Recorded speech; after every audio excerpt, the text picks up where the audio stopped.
What's up, everybody? It's Marcus D'Angelo, and we are back for another episode of the Hacksaw Hour. And, of course, I could never do it without the man himself, WWE Hall of Famer, Hacksaw Jim Dugen. Jim, what's going on? Not much, Marcus. How you been doing?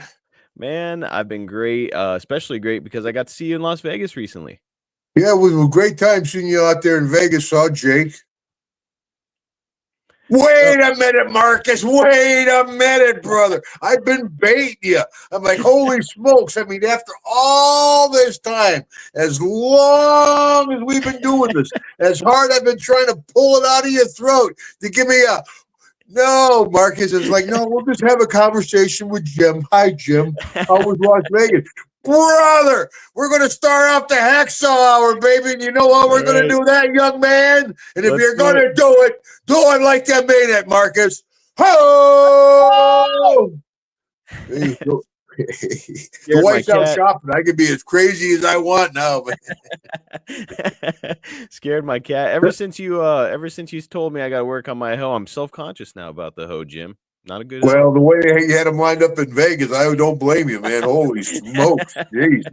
I'm glad my wife. You know what happens in Vegas doesn't always stay in Vegas. That's for sure. Yeah, but it was great you were able to get out there, man. And you had your brother with you, and his buddy. Everybody thought your buddy was your other brother. And you're like, wait a minute. I'm like, no. And then we went shooting. That was great, man. Came over to the hotel, picked you up, went over to the shooting range, waiting for Papa. We're waiting for Papa, folks. I got to tell you, got Marcus in the back seat, Deborah with me. We're sitting there. Papa calls, we don't hook up. He says, I'm in the blue truck.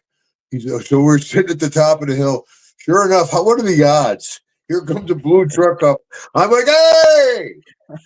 Hey! Hey! Hey! It wasn't Papa. Some guy looking at me, he's going for his gun, you know. He's like, what the hell? Hijack. But then Papa came up, and if you folks haven't seen that on YouTube, the day at the range, we had a lot of fun. Papa brought out all his guns, had a Kimber. I'm like, a Kimber? What the hell? I'm a Brownie Smith & Wesson Colt guy, Kimber. He says John Wick used Kimber. Yeah. Like, I don't know. John Wick, one of the boys? I don't know. But it was a beautiful gun, man. All his ammunition, his targets. And, Marcus, I wouldn't want you shooting at me. You were shooting pretty good. Hey, thank you, man. Deborah, how about Deborah got her, it wasn't a very good group, but she had one. Boom. Dead center bullseye, man. Incredible. Yeah, it was a great time out there. And then, after we saw you, I don't know if did you go to the canyon? No, we wound up going out. Missed it. But canyon. Yeah, but we went that night because we went out to Death Valley, drove out to Death Valley, came back, and we went to Circus Soleil. It was like a WWE match. All the flipping around. No, it was great. My hands hurt from clapping so much. And Deborah, right? She goes online the day of the show. 2 front row in seats opened up. Oh, we were sitting front row, but it was tough because Deborah's had neck surgery, so it was hard for her. But I enjoyed it. We had a great time in Vegas. See all the boys. Like I said, see Jake. DiBiase. Of course, at the autograph session, I had Flair on one side and Brett on the other. I mean, talk about bad positioning. I'm like, hi, anybody? Hello? Oh. Nobody? Yeah, thanks, brother. See, take a shot while I'm down, Marcus. You're already one of the boys. It didn't take you long. Sorry, sure Jim. You can't move? I've been in too many locker rooms now. Yeah. But no, it was WrestleMania is WrestleMania. I mean, folks from all over. There was folks from Lima, Peru. They came. 25 years ago, I wrestled in Lima, Peru. We did El Salvador, Panama City, Santiago de Chile, and Lima, Peru. And in my stand-up show, that's one of my jokes. I say, you know what ringside seats cost in Lima, Peru? What? 2 chickens and a goat. I tell you, it was expensive as hell. Front row was a donkey, what the hell? And I've been telling these folks 25 years ago, the dad or probably the granddad came and saw me, and I said something to him, was nice to him all those years ago. He brought his whole family with him. Came, we got pictures. He brought Deborah a little llama, gave me a little hat that not a chance would fit on my head, but from their village. Really touching. It really was. It was amazing. Folks from all over the world, New Zealand, Australia, Japan, the Philippines, all throughout Europe. Turkey, our good friend Nusi from Turkey comes every year. It's a lot of fun. WrestleMania, it's like the Super Bowl. Even if you're not a football fan, just the excitement, the atmosphere of the Super Bowl, that's what it is for WrestleMania. Yes, just being in the city during WrestleMania, it's an experience in and of itself, isn't it? Everybody you see's got a belt or a T-shirt or, I mean, everybody, it's amazing the appeal. What a great place to have it, Las Vegas, We drove up and down the strip, I was going home. Cops pulled us over. I'm sure some girls tried coming They running wrote up when you Deborah up. Are you kidding? What was bad was they recognized her. Deborah. It's a good thing she's not home. She's after 41 years. We just had our 36th wedding anniversary here a couple weeks ago, man, and we got married here in this little town in Lugoff, South Carolina. I joke. I said, this sounds like a spinning competition. Lugoff. We had a time. We're going to have a Lugoff to see who wins. But it's nice. I got dogs and cats, ducks and chickens. We had Jake, Magnum TA, One Man Gang, Grizzly Smith. They all came to this little town. We had it was great. It was 36 years ago, but we lived together 5 years before we got married. I thought I'd scare her off. Back then, I was living with Dr. Death, Steve Williams. I was carrying a gun, it was back in the Mid-South, the Jack Daniels days, God bless her. Yeah, no kidding, she'd have a crucifix and holy water every once in a while. Get back in the car. It burns. Well, you mentioned Jake, and you were just there with Jake in Charlotte at the Charlotte Knights baseball game. And when you and I were talking about it before we hit record, it reminded me of something that I've never asked you about. So we're doing Hacksaw Mailbag. This will be my question this year. There's footage out there of you and Jake at a softball game. I want to say this was around 1988, and you were batting with a 2x4. No, there's way, way more to that story. Funny you mentioned that because Jake and I were talking about that game at the baseball game because we were playing the pro hockey team or something in softball. So they had the one gimmick with a 2x4 with an at bat was just one gimmick. The big deal, actually, there was two of them. One guy hit. Jake was playing outfield. We were been drinking quite a bit, man. It was a rain delay. They had a rain delay. There was a bar next door. We went there. We were drunk as shit. Jake's out there playing in the outfield. Boom, a big high fucking ball. Jake running. He hits the brakes. He falls on his ass. Boom. Hey, legs go up. He slides about 10 feet. He sticks his mitt out. Boom. The ball goes in there. He caught the ball. I mean, the place went nuts. And it's on film. Probably on YouTube where Jake makes that catch on it's film. Out there. It's but out that's there. Not what Jake and I argue about to this day. All it was a home run hitting contest. And I beat Jake by about that much, brother. I tell you. And he's like, no, Dugan, no. I'm like, it's on film. He's like, we got to watch it together. And I'm like, Dad, I want to see your birth certificate too. Well, I got to track down the full. I've seen the clip of Jake, and I've seen the clip of you hitting with the 2x4, which I got to say looks incredibly difficult. Oh yeah, you can't hit nothing with it. He's kidding. You got a decent hit with it, one time, I got a really bad splinter, Marcus. It was a really, really bad splinter. It was so bad I went, oh. I will say Piper would like that joke. Piper would love it. And my daughters are like, Dad, don't tell that joke to anybody. I'm like, it's Hacksaw. What the hell? My daughter Piper is the biggest Jim Duggan fan, and she has no idea what wrestling is, what the WWE Hall of Fame is. She just likes him because he's fun. So I'll have to show her that clip of you hitting with the 2x4. Jim, it was spectacular. You gotta base it with a 2x4. There's got Yeah, to be some kind well, of a world there record. was. Plus, we would get the hockey players. You know, the hockey players like, yeah, like that hockey. It's all fake. You guys, all I gimmicks. stick my butt. Now, Jim, before we get into these questions, I want to ask one more question, and that's about you recently being in a Snickers commercial. We got to talk about that. Oh man, that was great. Yeah, what was the young guy's name?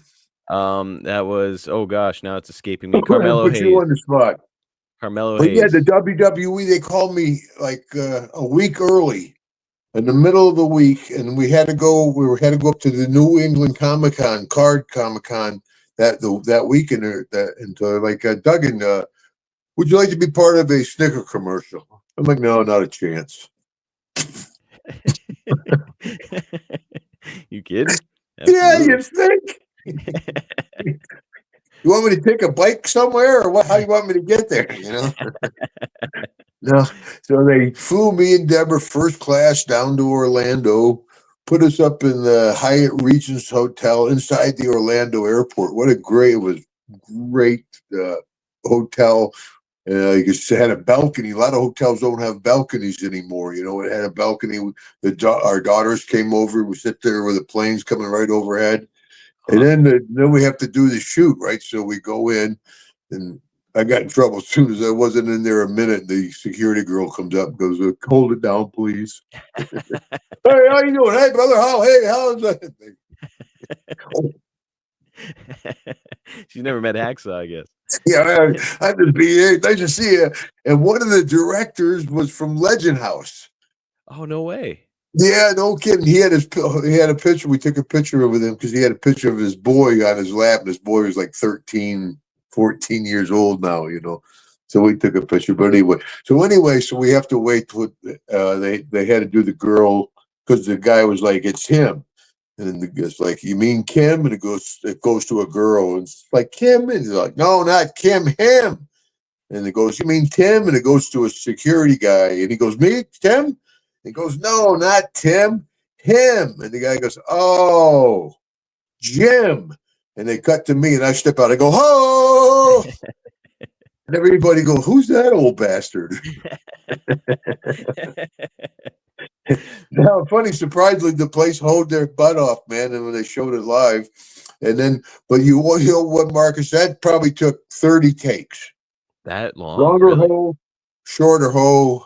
Look it this way. Look it that way. Ho, ho, ho.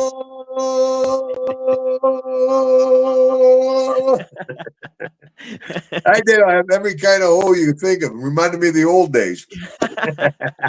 A variety of hoes. I had a bunch back when sex was fun and drugs wouldn't kill you. Man, 30 takes. Was your voice worn out by the end of it? I was almost hoed out, that's for sure. Yeah, that's a lot Only of got a hoes. few hoes left in me. That's what I told him. My brother. Dial it back with the No, hoes. it was great though. They cut it down and they used one of the longer hose. I thought they'd be like, oh, A long hoe, man. yeah. And I married her. No, boom, boom.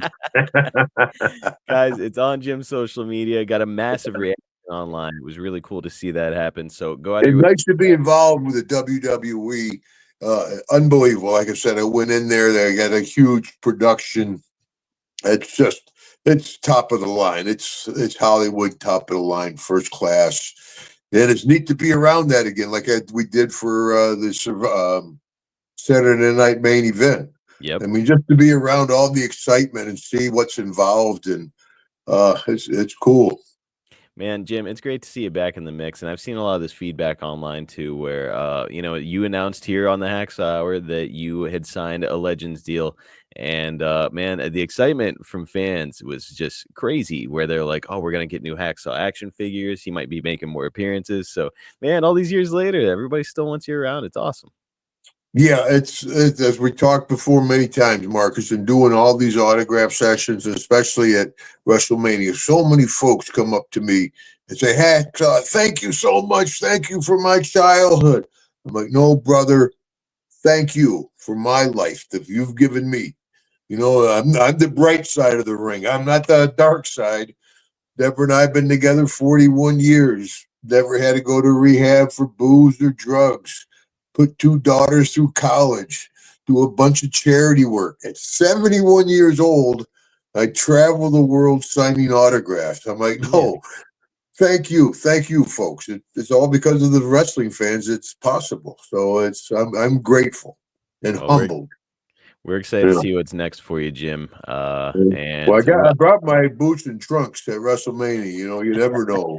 They always say you got to bring your gear if you're going to be in town. That's the deal, young guy. Always bring your gear, kid. That's how I got my first break. I had my gear with me. Gino Hernandez, he was teaming up with Tully Blanchard in Texas at the Von Erich show. Yep. And there was nobody else. And Gino goes, "You got your gear?" I'm like, "Yes."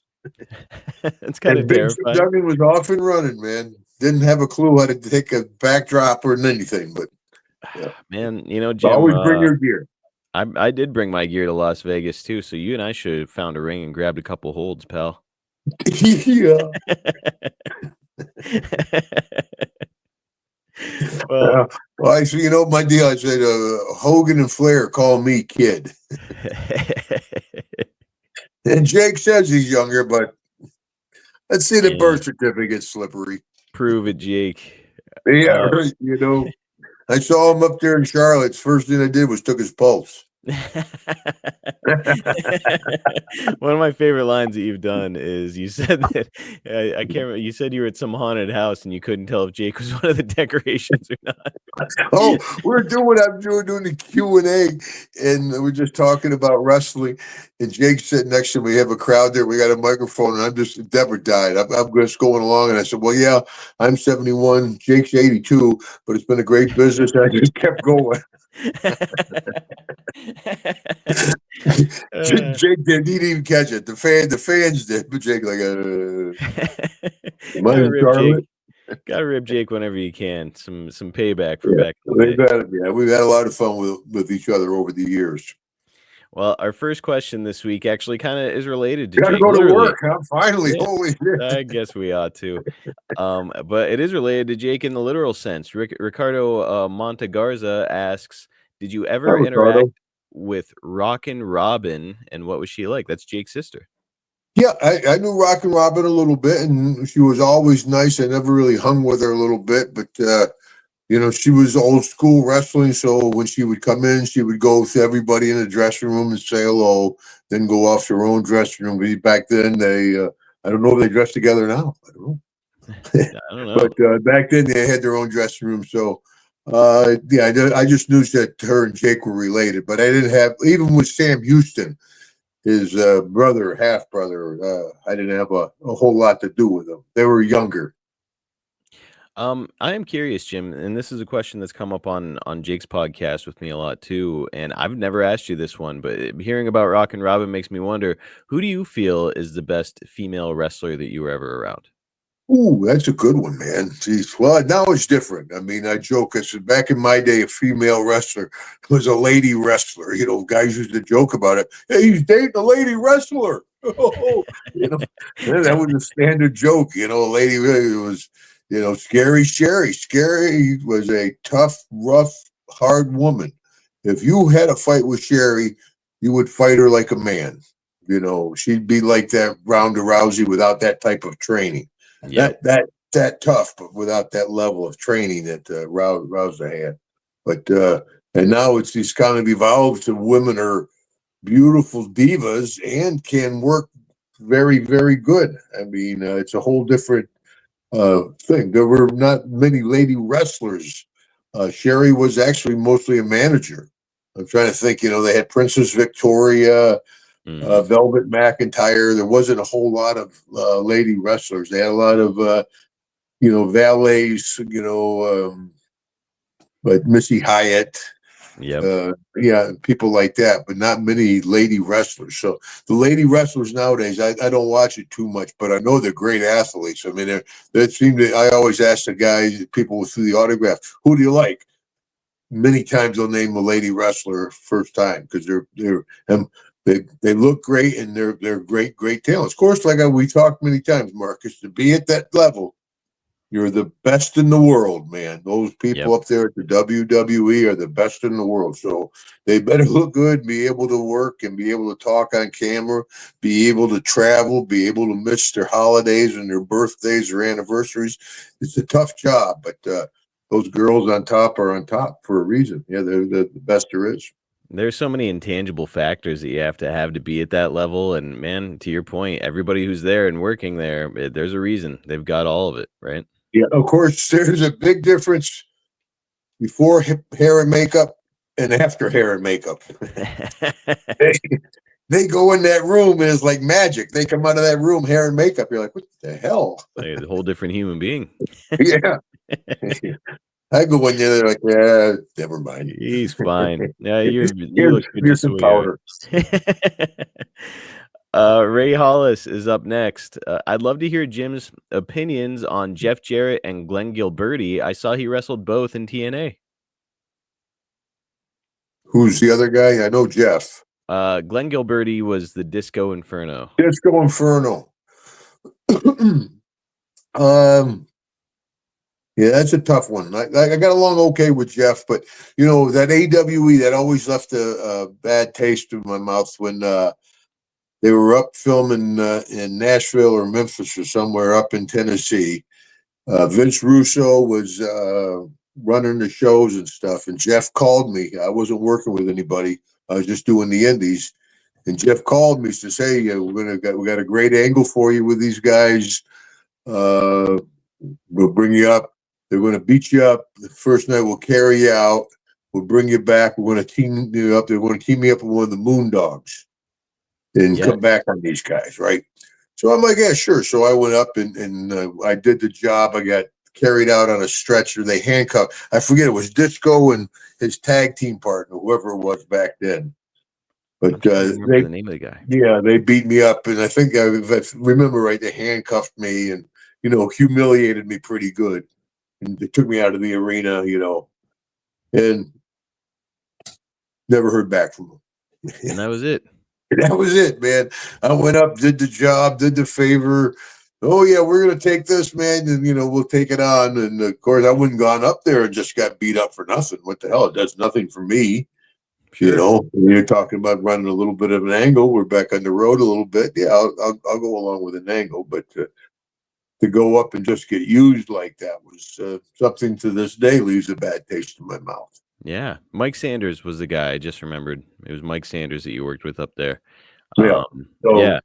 And Disco, I think he kind of overestimated his value a lot. I mean, yeah, he had a little bit of a big head. There's a pretty famous story out there about him kind of popping off to Arin Anderson when Arin was one of the agents, and I guess Arin just open hand slapped him.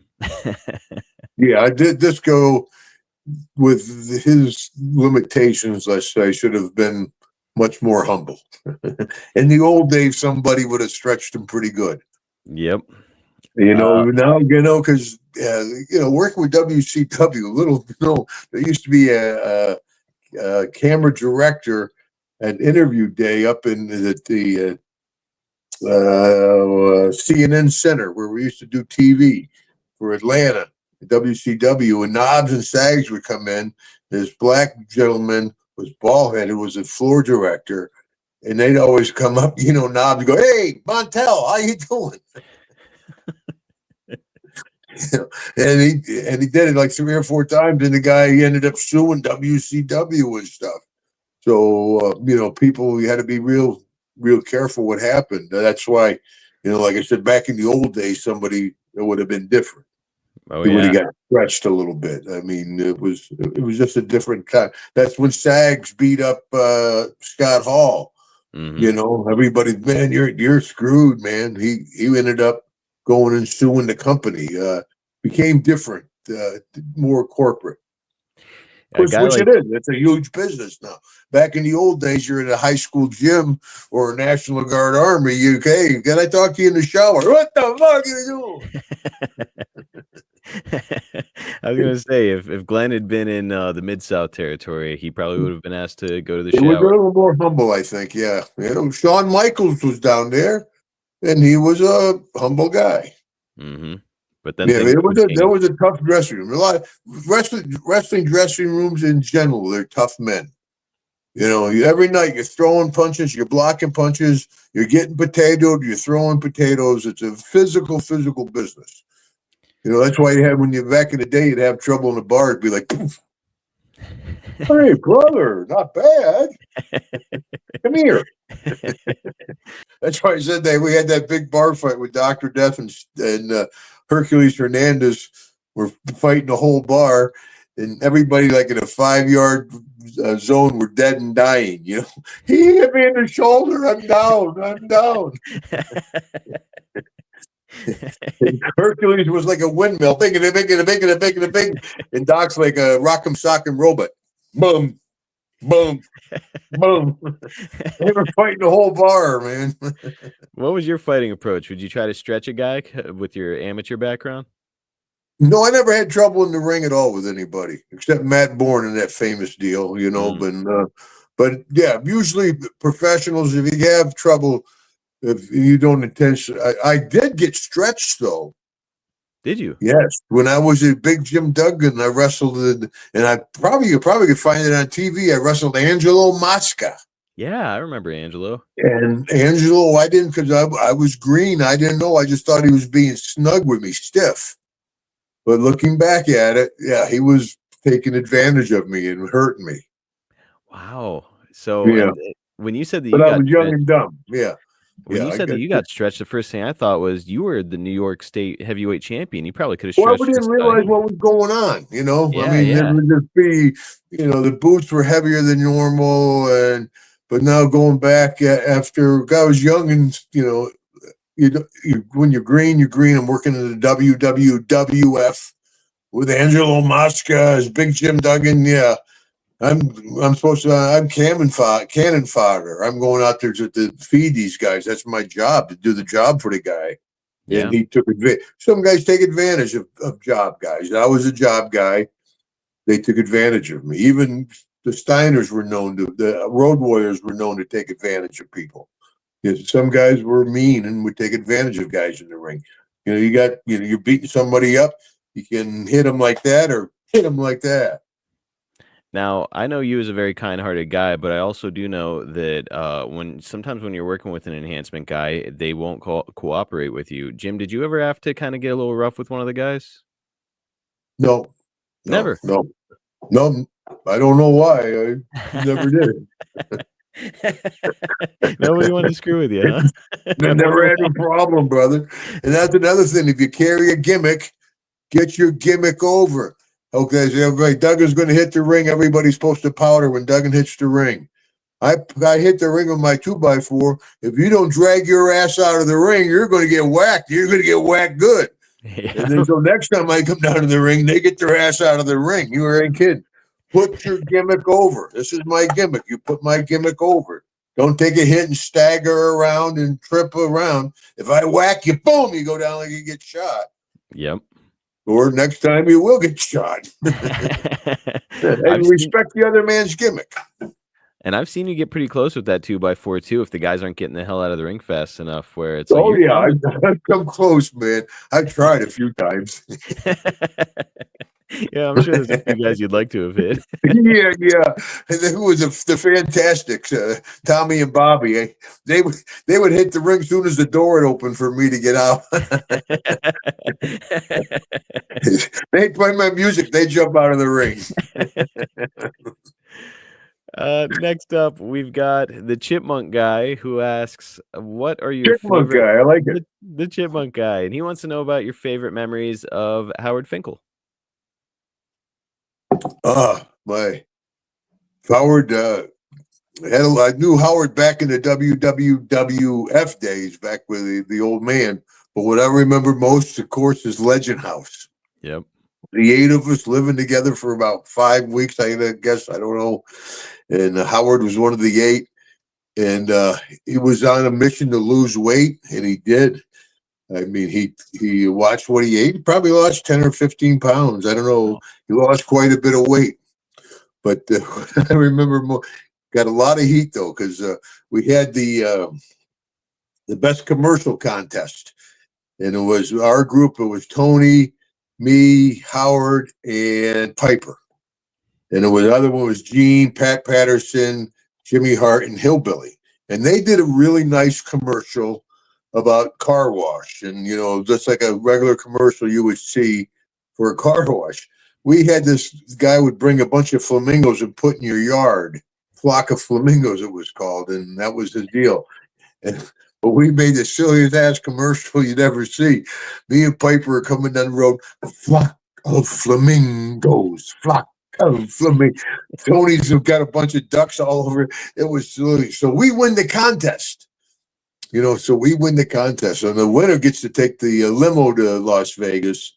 The loser's got to take the van. Well, if you take a regular limo, if you know a regular limo, they're actually horrible to ride in. Mm-hmm. There's one good seat. That's the back rear seat. Because in front of you is the aisleway for the bar seat.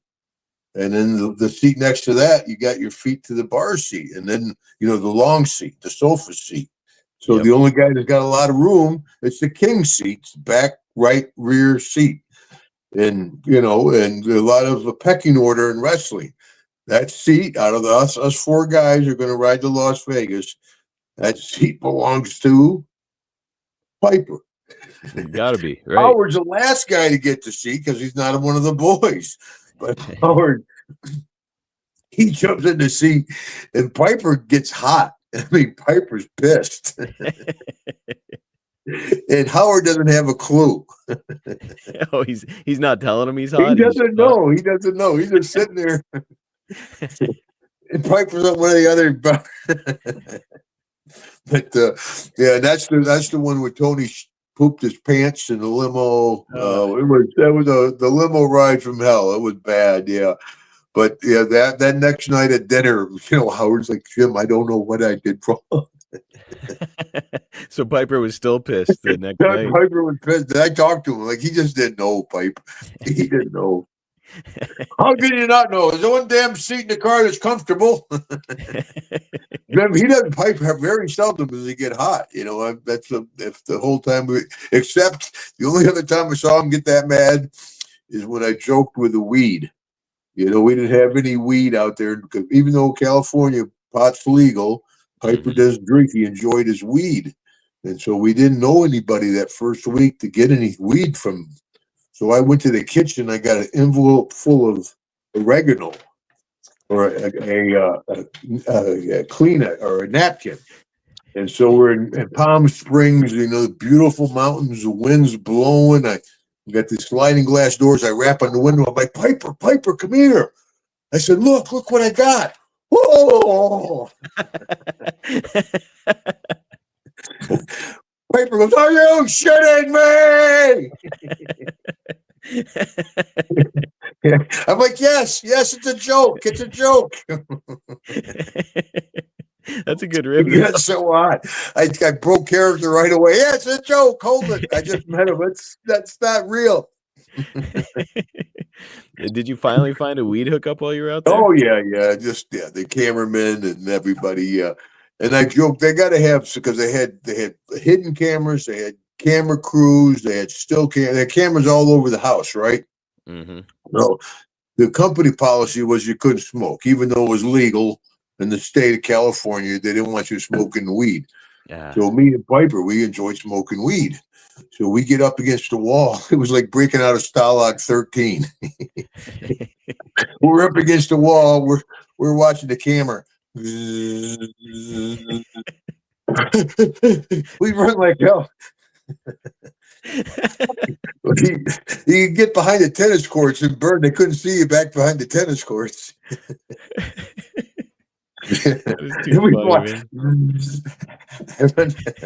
So WWE, they probably got another camera for the whole. Look at these two jabronis. Plus, I sleep in the nude. They have cameras in your bedroom. The first 3-4 days, I like trying to do shorts. I'm like, I can't do it. What the hell? And you were roomed up with Piper. How did he feel? I'm rooming with Piper. He didn't mind, but the 4 people in the control room, like, Jesus, they're tugging. Well, get him for insufficient evidence. Jim, I have to follow. We'll get to the fan questions, but I have to follow it up this topic because you and I have talked about it a little bit, but I've never asked you this question. When is the first time you ever tried weed? Was it college? No. Nope. I was a straight kid in college. I was real straight in high school. My dad was chief of police. You know, I rode in the police cars with my dad. I wore a sport coat and tie. And I went to college. I was straight as an arrow in college. You know, I wanted to play football. I wanted to play pro football. I would do whatever I could. I had my girlfriend and I played football. And if you didn't like it, we'll fight. Okay.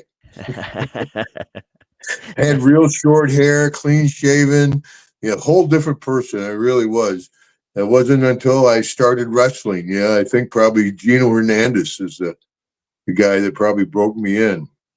The first guy you ever tried weed and with. The other drugs, I tried. I did. I can't throw no stones. I did as much cocaine as anybody.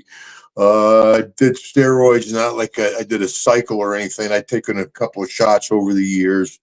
I was just generally a big guy. I didn't really need steroids. I tried, other drugs, but I just I enjoyed the weed. I don't drink alcohol at all. And, and if you ask a cop, would you rather deal with a drunk or a doper? When I was drinking whiskey with me and old Terry Gordy and Jack Daniels. We clear out a bar or two, brother. Get back to back in the day, right? Come on. The guy was IP Pips in Atlanta. Me and Gordy are back to back. He pulls his gun out, bang, shoots it in the ceiling. He's holding it. Gordy's like, I'm behind Gordy's like, shoot me, motherfucker. I'm like, Gordy, shut the hell up. He might miss you, hit my ass. I pulled Gordy out. Yeah, it was a different deal back in the day. That sounds like a whiskey night, all right. Holy smokes. Oh, man, we used to drink a lot of Jack Daniels. Had a drinking problem. We drink whiskey in the daytime. Yeah. Was it like one of those things where you had to make a concerted effort to stop drinking, or was it no? I switched to vodka, and then Piper, God bless him, tried to get me quit during Legend House because I was drinking pretty heavy during Legend House. It wasn't I had a drinking problem. I was functioning and everything, but he's like, So when Piper passed away, I quit drinking, and I had no problem with it. Just walked away. My pot consumption has doubled, but I don't miss it. I don't do any. Of course, also all the drugs I put in my body, as my doctor says at 71. My heart guy's like, brother. Of course, it was the 80s. Yep. Drugs were prevalent. Cocaine was everywhere. Steroids was everywhere. Nobody knew how bad all that stuff was for. Everybody knew cocaine was bad for you, obviously. And I was never a cokehead or nothing, but I did it, I'm curious because so many of the guys, I don't know if everybody necessarily became cokeheads, but a lot of the guys did get hooked on it and want to use it all the time. What do you think stopped you from being like that with coke? Deborah. Okay. She straightened you out. Yeah, Deborah saved my life. When I first met Deborah, I was living in Louisiana. I was carrying my old Smith & Wesson Model 19 357 Magnum because I wasn't carrying that small stuff down there. Forget those 22s and 25s. I had a 357. I was drinking the whiskey. It was a rough, tough life. I mean, I could go in any biker bar, any strip joint. I was dating. I met Deborah. I was dating Nikki in Shreveport. Nikki was the top stripper in Shreveport. And so she ran all the girls. So, man, we had some wild parties, brother. I mean, that's why my daughter brings her friends home, and we were watching Wheel of Fortune. And her friend goes, I can't believe your parents are watching Wheel of Fortune. My daughter's like, they've done everything else. They pretty much have. I mean, it was a crazy, wild life, and pretty much anybody who was running with me is gone. Doc's gone, Terry Gordy's gone.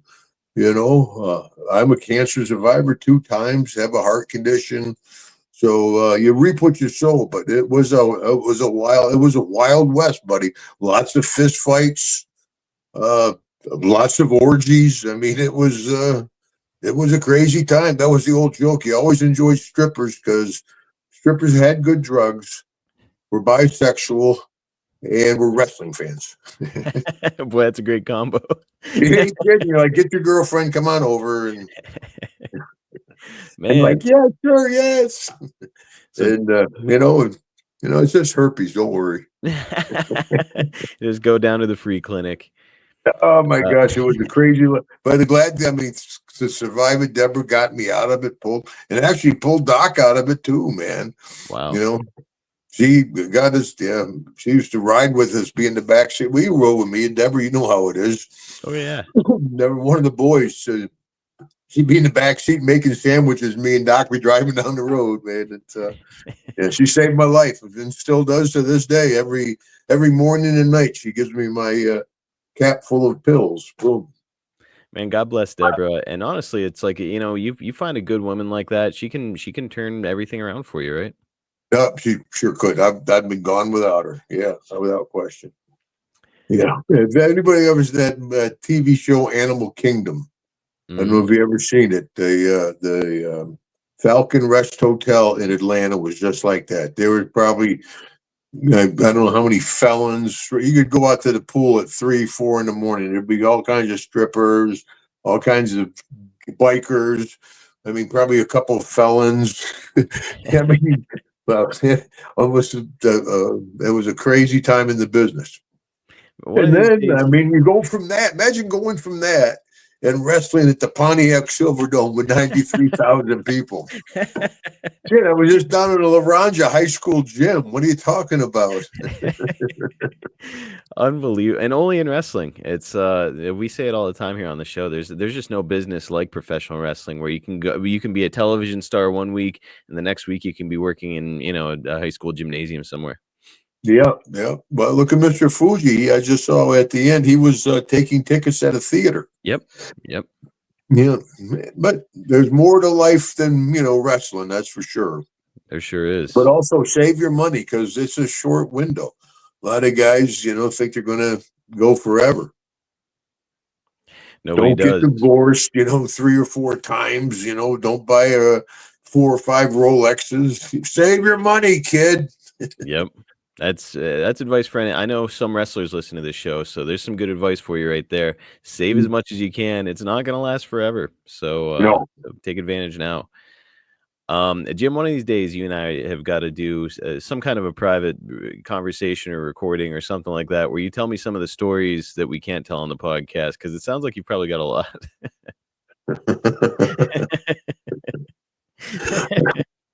I won't push you right now, but yeah. Maybe next time. There's funny ones. I'll tell you. You want a quick one? Absolutely. All right. So we're at WCW. It's me, the Nasty Boys, and Brutus the Barber Beefcake. We go to the Crystal Palace. It's 24-hour joint. So when you come out, it's daylight. You don't know. There's no clocks in the bar. You don't know what time it is. Yep. You come out, you're like, yeah, now you're stuck in rush hour traffic. On the way, we're all going to this biker's house.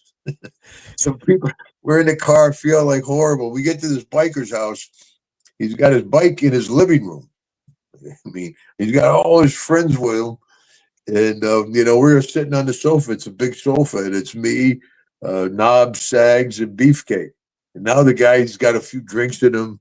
He's like, I can take one of you guys. I'll take one of you guys. And out of all the 4 of us lined up, he looks at Sags. He goes, I want you. I want to try you. Now, Sags can go. Knobsy can't go, Sags can go. And Sags is like, what do you mean? He goes, I want you. So Sags goes to stand up. The guy goes to leg dive him, right? Sags, he just drops down, front face locks, and boom, goes on the floor. Now he's choking him, right? Mm-hmm. And he's choking him. The guy's trying to tap out. He goes, enough. Sags goes, louder. And I'm thinking, this guy's got 20 of his friends in this house. And his buddy's squirming like a fish out of water. And Sags says, say it louder. What a maniac. Oh God, yeah, it was crazy. Could But have got yeah, everybody killed. My God. yeah. But well, there's many. Yeah, there's a lot of stories, brother. Next time we're together, I'll ask you But about some of most of them these. are, there. I don't think any of them are illegal. Well, that's good. Just Well, crazy. at least where the statute of limitations haven't run out. If you could always Yeah, say let's go. hypothetically. Yeah. We'll do a few more and I'll let you go, Jim. We've got Bert Mayor up next who asks, and this is something I've seen a lot, so we can address it now. Whatever became of the WCW TV title? Actually, I sold it on eBay. How about that? How long ago was that? Years and years and years ago, man. Because when WCW, so that's my line. I'm the only undefeated WCW TV champion. It's true. Everybody, and that was a hell of a belt. Looking back at it, I wish I kind of did, because now it's just gone up in value. But even Mhm. back then, I want to say I sold it for quite a bit of money on eBay, and it's shown up. I've been in an autograph session where the guy's shown up. You see a lot of make believe or replica belts, but I Yep. recognize the actual because it's an old beat up belt. Yeah. I mean, and I found it in the trash. That's how I got it, right? Supposedly, but yeah, I sold it on eBay, man, How about that? All because right. that's the only belt Vince didn't want. And I tell you, what a history. I mean, anybody that was anybody has held that TV title. That belt's got a lot of history in it. Yes. And that's why I said if I had to do it over again, I probably wouldn't. But it was in the bottom. I didn't have something like that. My daughters did this, all this Mhm. memorabilia stuff around the house. But back then, it was laying in the bottom of the closet. I'm like, yeah, maybe and that eBay just started up pretty good. I'll see what it goes for. And How about shoot, that? yeah, it sold. So, yeah. Speaking of which, I just recently, I'll have to send you, Marcus, a picture of my friend had my trunks put in a nice frame, and with a picture over it and a little plaque on it. Oh, It nice. looks really good. It's big enough to take up your. They're my trunks. So back in the day, they take up a big spot on the wall. That's for sure. That's cool. Yeah. I think I've asked you this before, but did you keep a lot of your gear or not so much? Just like a Well, I few didn't pairs have of much gear. Yeah, I wore pretty much. I didn't, have a whole bunch of boots. Because that was my whole line. Nothing fancy, Dan, about Hacksaw Duggan. Just a 2x4 and the flag of the United States of America. So all I had was trunks and boots. And if I had to do it over, I think I would have stayed in the black trunks and the dirty white knee pads, man. I think that would work better.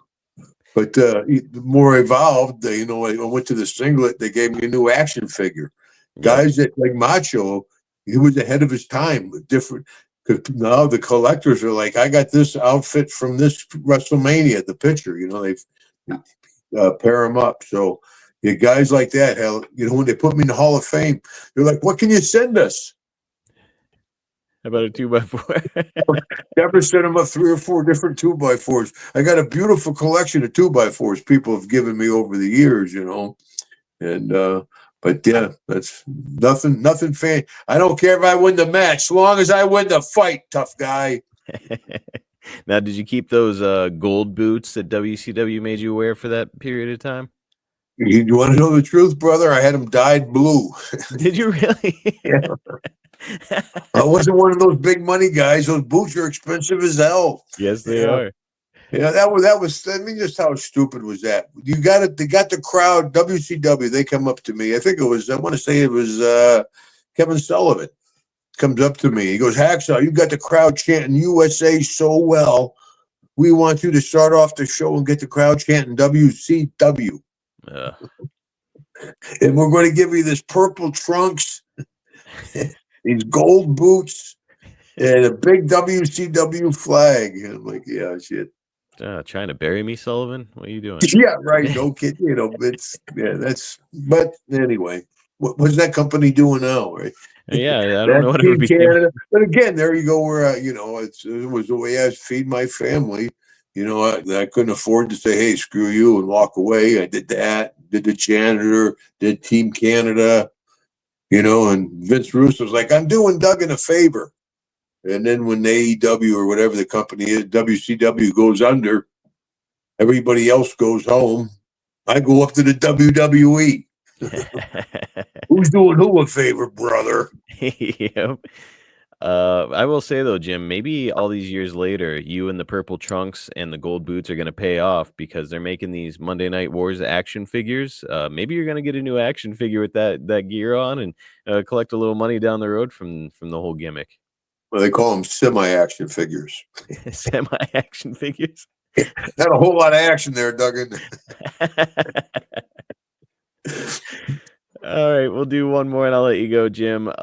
Colonel Faymeyer? I don't know how to say it. But the Colonel asks, who was the biggest eater in wrestling? When you go out to the restaurant with somebody, Jim, who was just putting away the food the most?